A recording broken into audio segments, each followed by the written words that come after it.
If Russia invades a NATO country, are we going to do anything about it? Well, we can take a look at the way that the Russians have been waging another war and look at U.S. preparations for the possibility of a Russian incursion into a NATO country and draw some pretty startling conclusions. Let's take a look at what's going on in eastern Ukraine. As you can see here on this map, the situation is that there's a sort of line of control. This is under Ukrainian government control here and here. All these areas, these flashpoints where there have been artillery strikes at the separatists based along here in Luhansk and Donetsk, the separatists are shelling despite the fact that there is an ongoing ceasefire. The ceasefire has become something of a joke. We know these are Russian-backed separatists. In fact, there are Russian tanks, Russian artillery, and even Russian forces who are part of this effort to carve off a piece of Ukraine. Despite all the international talks, despite the sanctions, and despite the ceasefire, this conflict is still going on with no end in sight. Over 6,000 have been killed so far. So this is the way Russia is waging war in one part of the world. Now, if we look over here,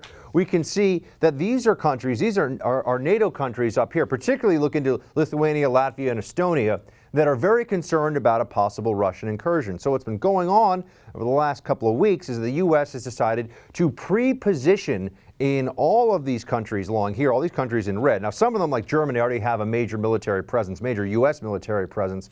But you look at some of these other countries, and they're going to have pre-positioned forces and munitions, as well as some pretty heavy equipment and vehicles that are ready to respond to a Russian incursion. The problem is, so far, we're talking about a pretty small element, a brigade-sized element that will be in these countries ready for a quick reaction to any sort of Russian aggression.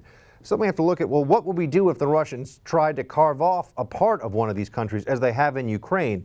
Would we send a major troop presence, or would it continue to be a sort of stalemate like what we've seen in Ukraine, where the Russians continue to push their advantage? I think we're worried about this. I think the map shows that we're trying to prepare for that possibility, but the preparations are not enough. If Russia decides it wants to carve off a piece of one of these countries, they may think they can get away with it.